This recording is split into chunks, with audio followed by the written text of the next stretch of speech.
nous sommes à une heure importante pour notre société, la société française, avec un grand bouleversement en cours, qui est la révision des lois de bioéthique, qui vont arriver au Sénat en deuxième lecture en cette première semaine de février vraisemblablement. Alors nous, en tant que chrétiens, nous avons fêté il y a quelques jours la Chandeleur, c'est la fête de la lumière, et puis la commission bioéthique de la conférence des évêques de France et puis le conseil permanent a invité aussi à vivre plusieurs vendredis pour accompagner dans la prière ce projet de loi, avec un titre qui était « Que nos yeux s'ouvrent ». Que nos yeux s'ouvrent. Que nos yeux s'ouvrent pour pouvoir regarder la réalité telle qu'elle est, envisager l'avenir avec respect, avec confiance, et puis en même temps, être capable de prendre les bonnes décisions. Alors, ouvrir les yeux, ça veut dire être dans la lumière, comme je le disais tout à l'heure, et cette lumière qui nous est donnée, je crois que pour nous chrétiens, sans l'Esprit Saint, il est difficile de voir les ombres qui s'annoncent, de voir également, avoir une vision sur l'avenir et la réalité de l'homme. Pourtant, je crois que vraiment on est dans un grand bouleversement dont il nous faut prendre conscience. Et mon propos aujourd'hui est justement d'aider peut-être les chrétiens, mais aussi les hommes de bonne volonté, à prendre conscience des défis auxquels nous sommes confrontés. Pourquoi ? Bien parce que nous voyons, d'une certaine manière, que la bioéthique est comme un petit peu aveuglée par aussi des performances techniques, des performances qui permettent aussi d'être un peu fasciné, un peu comme une idole ou une sirène, qui fait qu'on oublie peut-être l'essentiel et que si l'intention peut être bonne, tous les moyens ne sont pas bons pour pouvoir obtenir l'objectif qu'on s'est donné.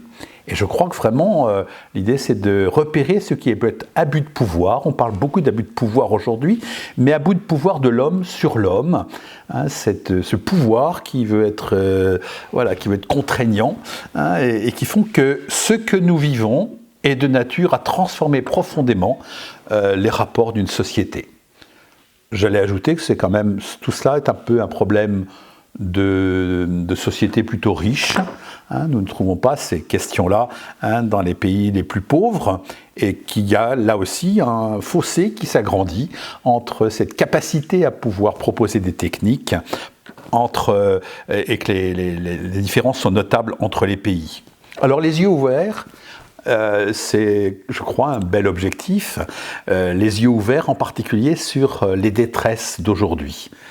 Les yeux ouverts, d'abord parce qu'il nous faut aussi tenir compte de ce que nous vivons en ce moment et que nous ne pouvons pas dire que l'esprit scientifique doit être vraiment très orgueilleux en disant « je maîtrise tout », ce petit virus qui nous tyrannise un petit peu depuis un an montre que la science n'est pas puissante, c'est-à-dire qu'elle ne peut pas tout faire et nous ne sommes pas dans un contrôle absolu. Et donc un petit peu d'humilité nous aidera à trouver, je crois, le chemin de la justice. Des détresses, si nous avons les yeux ouverts, ça peut être les yeux ouverts sur des détresses. Alors quelles sont les détresses que nous voyons ? Alors je parle de ce qui est obligé, je parle de cette pandémie, mais nous voyons aussi qu'il y a, vous savez peut-être que je suis ancien médecin, et il y a question de cette infertilité, par exemple dans le couple, qui est vraiment une détresse auquel il faut pouvoir répondre et prendre en charge et accompagner. Il y a des maladies incurables. Pour le moment, des maladies orphelines, des maladies génétiques. Et le progrès de la science est une bonne chose parce que le but, c'est véritablement d'atténuer les souffrances de l'homme, de pouvoir guérir, de pouvoir soigner. Nous voyons aussi que, donc justement, le désir d'enfant est un désir légitime pour une personne seule, comme pour évidemment un couple, mais est-ce que ce désir-là doit nous conduire ? Est-ce que c'est l'individu qui peut choisir complètement de faire naître un enfant ? Ou faut-il qu'il y ait un projet parental, un projet d'un couple, un projet pour pouvoir faire naître l'enfant dans de bonnes conditions ? Alors les yeux ouverts sur ce qui peut être difficile, je viens de citer que quelques exemples, les yeux ouverts aussi sur la beauté du monde. Je crois que de plus en plus nous sommes appelés par, je commence cette préoccupation écologique, à repérer tout ce qui est merveilleux dans la nature, cet équilibre extrêmement fragile, car nous voyons bien que des pratiques aussi humaines peuvent perturber des équilibres et entraîner des catastrophes et des catastrophes naturelles. Mais nous pouvons nous émerveiller de la nature, nous pouvons aussi nous émerveiller de l'homme, dans son statut particulier au sein même de la création, au sein même, je vais dire, des mammifères. Il est autre que simplement un animal pensant, un animal qui sait qu'il existe, un animal qui est appelé à aimer et aussi à procréer, à transmettre et à donner la vie. Alors, les législateurs ont beaucoup de travail, puisque nous avons entendu il y a quelques jours que ce qui les préoccupe, c'est le bien-être animal. Je crois aussi qu'il est bon de se préoccuper du bien-être animal, mais il est tout aussi et encore plus important, évidemment, de s'occuper du bien-être de l'homme. Et si on parle d'écologie, il faut véritablement que ce que nous repérons au niveau de la nature puisse être transposé et qu'on ait autant de soins à défendre la nature dans ses éléments naturels, et de la préserver, mais de vouloir défendre l'homme. Or, je crois que l'enjeu, particulièrement en ce moment, est important. Donc, engageons-nous dans ce respect de l'homme, dans la reconnaissance de cet être qui est au monde, je veux dire magnifique, puisqu'il est capable aussi de servir ses frères, de vivre la fraternité, de vivre le service. Alors, le projet de loi qui arrive en deuxième lecture au Sénat a donné comme principe également d'ouvrir la possibilité de la procréation à toute personne qui le souhaite dans le respect éthique des lois de la République. C'est un peu comme un préambule. Alors moi je trouve que c'est une très très bonne chose de vouloir respecter les principes éthiques de la République, mais si on entend égalité et fraternité, je n'ai pas l'impression que le corps du texte, le corps de la loi aille dans ce sens de véritablement être égaux entre tous les hommes et de permettre vraiment une authentique fraternité entre les individus. Et puis, comment peut-on prétendre faire accéder à la procréation pour toute personne, pour tout individu qui le demanderait. Et c'est là, je crois, qu'on observe quand même des dérives en cours ou des risques possibles. Le risque étant, je les nomme, car il me semble qu'il y a une sélection accrue des enfants avant même la naissance. L'idée, c'est de faire un tri pour répondre à la demande de parents qui ont légitimement le souhait que l'enfant soit en bonne santé.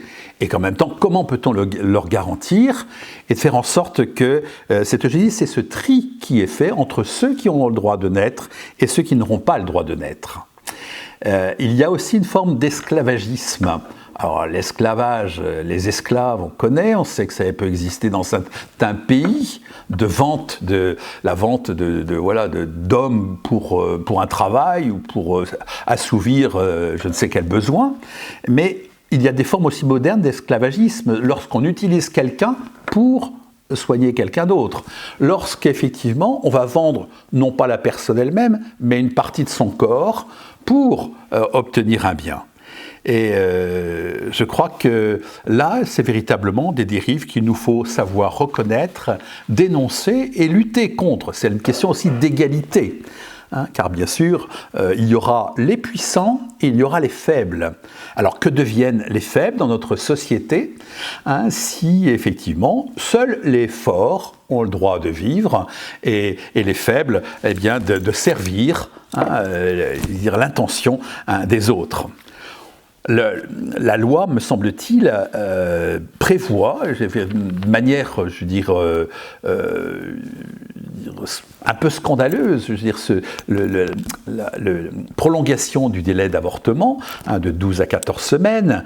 C'est aussi, pour des raisons psychosociales, la possibilité d'interrompre la grossesse jusqu'au terme. Que se passe-t-il ? Comment est-ce qu'on va pouvoir justifier humainement, éthiquement, le fait d'éliminer un enfant la veille de la naissance, le lendemain de la naissance, celui qui atteindra à la vie de ce petit, sera un criminel et ira en prison. La veille, ce sera légal, possible. Alors on me dira, pour des raisons psychosociales, mais qui va déterminer de ces raisons psychosociales, et qu'il est prévu également que nous puissions faire de la recherche sur les embryons, et qu'un enfant génétiquement modifié, est-ce possible? Dans l'état actuel de la science, il faut à la fois que l'objectif soit bon, mais que les moyens utilisés le soient également. Or, il est prévu de pouvoir faire des recherches aussi sur l'embryon, sur des cellules souches, et même, ce qui est quand même particulièrement délirant, de pouvoir trafiquer, fabriquer des chimères, c'est-à-dire un mélange entre la génétique humaine et la génétique animale, peut-être pour faire des tissus qui permettront d'en soigner d'autres, mais peu importe. Il faut respecter le vivant dans la nature, il faut respecter l'homme tel qu'il est. Alors moi je me pose aussi des questions en tant que médecin. La médecine aujourd'hui, elle a gardé sa vocation de soigner, de prendre en charge et d'accompagner. Mais je pense qu'elle ne peut pas se substituer à la nature. Je crois que faut-il que la médecine réponde à ceux qui, par exemple, n'auraient pas de problème, médical, de problème de santé, mais demanderaient à la technique, à la science de prendre en charge la procréation qu'ils n'assument pas au niveau de leur vie personnelle, d'une vie avec d'autres, et d'une vie personnelle. Et est-ce que la médecine est là pour répondre au désir d'enfants parfaits et de faire en sorte qu'il y ait une sélection des embryons, qu'il y ait, au passage, une grande question, c'est le devenir des embryons congelés, et qu'on retire cette clause de conscience aux médecins qui peuvent dire non. Non, là je crois que il y a aussi une éthique, professionnelle, et qui ne doit pas, qui impose le respect de la conscience de celui qui exerce la médecine. Donc, que puisse remettre la clause de conscience en cause me paraît grave pour les praticiens, mais également pour l'exercice de la médecine en général. Alors, voilà, ce qui se prépare est de nature à bouleverser profondément, je crois, notre être au monde. Il y a une volonté de bouleverser également l'humain sans même le connaître.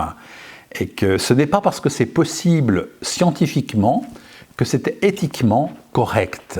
Il faut toujours que ça aille dans le sens du bien, car nous le voyons, des bouleversements, sans contrôle, peuvent avoir des conséquences extrêmement graves. Et qui prendra en charge des enfants à naître qui seraient génétiquement modifiés? Peut-on dire que véritablement le vivant soit sous le contrôle de la médecine et de la science? Que deviennent les droits de l'enfant? Que deviennent le droit des plus faibles? Est-ce que seront gardés les droits des personnes handicapées qui, si on est avec un handicap, il y aura toujours cette accusation possible de dire que c'est comme une erreur puisque le filtre n'a pas marché. Que deviennent les personnes les plus fragiles au niveau âge, au niveau état de santé?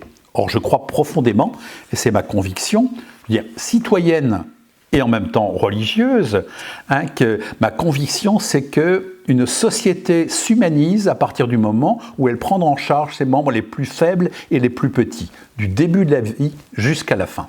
Or, quand on permet à une certaine catégorie de la population d'avoir un pouvoir sur les autres, alors véritablement, il y a une forme de tyrannie qui se met en place et qui est particulièrement dramatique.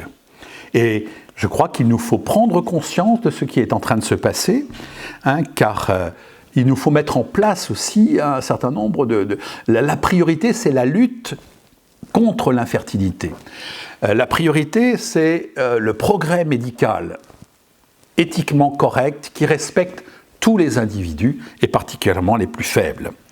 Il nous faut aussi envisager et dénoncer des pratiques qui sont véritablement eugénistes, c'est-à-dire un choix qui est fait de ceux qui méritent de vivre et ceux qui ne méritent pas. Et qu'il faut respecter l'intégrité de l'espèce humaine comme on a le souci de respecter effectivement la nature dans ses équilibres naturels. Donc le respect de l'homme, la dignité de l'homme, mais la dignité de tout homme et pas simplement de quelques-uns qui seraient tentés d'avoir pouvoir sur les autres, soit parce qu'ils sont plus riches, soit parce qu'ils sont plus forts. Et qu'il est important dans le respect que nous voulons avoir de l'homme et de cette capacité de pouvoir procréer, de ne pas s'affranchir de la sexualité, de l'amour qui est relation et qui intègre le corps de l'homme, de la femme, cette complémentarité homme-femme qui est aussi déterminante et qu'il nous faut grandir aussi dans l'accompagnement des personnes lorsqu'elles souffrent de telle ou telle pathologie. Oui, l'extension des cas possibles d'avortement, des procréations médicalement assistées qui ne soient pas sous-tendues par une raison médicale, le bien de l'enfant qui exige, et là les sciences humaines aussi nous le montrent, qui exige une référence paternelle. Alors c'est vrai que l'absence de père est toujours une blessure, nous le remarquons bien, et les psychologues nous le disent. L'absence de père est une blessure que l'on peut subir pour différentes raisons, accidentelles par exemple, mais il est tout à fait scandaleux de l'imposer volontairement à un enfant à naître. Alors il nous faut, je crois, sortir un peu de toute forme d'idéologie, d'idéalisme en pensant que la science, et quand on parle avec des généticiens, ils nous disent aujourd'hui, ne croyez pas que nous ayons contrôle sur ce que nous faisons. Il ne suffit pas de remplacer un gène malade par un gène sain pour que l'enfant soit en bonne santé. Ça, c'est une vulgarisation de la science qui n'est pas du tout ajustée à la réalité. Il nous faut avoir ce bon sens également pour pouvoir respecter l'homme, la capacité de pouvoir donner la vie, respecter sa conscience, et puis on parle beaucoup de fraternité. Il est quand même très important que les hommes à naître et à venir puissent être inclus dans une humanité. Faut-il forcément, et ce qui pourrait devenir une norme, passer par une éprouvette pour avoir un certain nombre de filtres de sélection et donc d'élimination pour pouvoir être vraiment l'homme parfait. Eh bien, je crois que la vie et la vie de l'homme sont suffisamment précieuses pour qu'on prenne conscience que ce qui est en train de se préparer est de nature à modifier profondément l'être humain, l'être à venir, et que nous soyons déterminés à pouvoir défendre les plus petits dans une dimension d'égalité et de fraternité. Égalité, fraternité. Et là, je me permets de terminer par justement donc ces vendredis que nous avons vécus où la conférence des évêques de France nous proposait d'ouvrir les yeux sur des détresses, sur la réalité, sur les problèmes actuels, prendre conscience qu'il y a des problèmes éthiques très importants, on en prend conscience. Il faudra voir aussi dans un dialogue fructueux avec des professionnels comment faire au mieux. Que faut-il faire pour bien faire? Comment agir pour le bien commun? Le bien commun est mis à mal par ce qui est en train de se préparer. Alors, je reprends ce qui était proposé pour ce dernier vendredi, du 5 février, à savoir ces intentions de prière qui nous sont confiées, nous qui sommes chrétiens et qui pourrons nous adresser au Seigneur, Maître de la vie, Seigneur de la vie. Nous voulons rendre grâce pour sa tendresse, lui qui n'abandonne jamais personne, qui nous a donné aussi une intelligence pour pouvoir nous mettre au service les uns des autres, et non pas d'exercer un pouvoir. Nous supplions Dieu pour qu'il nous délivre de l'individualisme, ce virus dont nous avons besoin d'être purifiés afin que la fraternité soit consolidée. Oui, l'individualisme est un virus peut-être plus grave que celui qui nous fait du mal encore aujourd'hui. Et nous prions aussi pour tous les hommes et les femmes engagés en politique, pour qu'ils ne cèdent pas aux sirènes du marché, du profit, mais soient guidés par le souci du bien commun.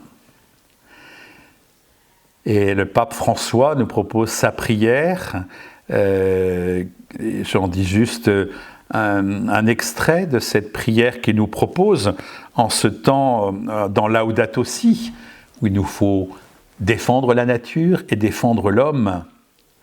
Ô Dieu un et trine, communauté sublime d'amour infini, apprends-nous à te contempler dans la beauté de l'univers où tout nous parle de toi. Éveille notre louange et notre gratitude pour chaque être que tu as créé. Donne-nous la grâce de nous sentir intimement unis à tout ce qui existe. Les pauvres et la terre implorent. Seigneur, saisis-nous par ta puissance et ta lumière pour protéger toute vie, pour préparer un avenir meilleur, pour que vienne ton règne de justice, de paix, d'amour et de beauté. Oui, c'est la beauté qui sauvera le monde, car la beauté, c'est Dieu, l'amour, c'est Dieu, la bonté, c'est Dieu. Et je crois que sans nous décourager dans ce combat important de la défense de l'homme, eh bien que nous puissions suivre aussi les recommandations, aussi de notre pape, qui a choisi une année Saint-Joseph, et puis aussi une année de la famille. Ce n'est pas pour rien, je crois. La Vierge Marie, Saint-Joseph, l'enfant Jésus, une sainte famille, nous révèle cet amour possible et cette fraternité possible. Alors si, effectivement, les lois qui sont en cours de préparation peuvent nous heurter, il faut être conscient de ce qui se passe et choisir les bons moyens pour combattre dans la lumière et dans la vérité.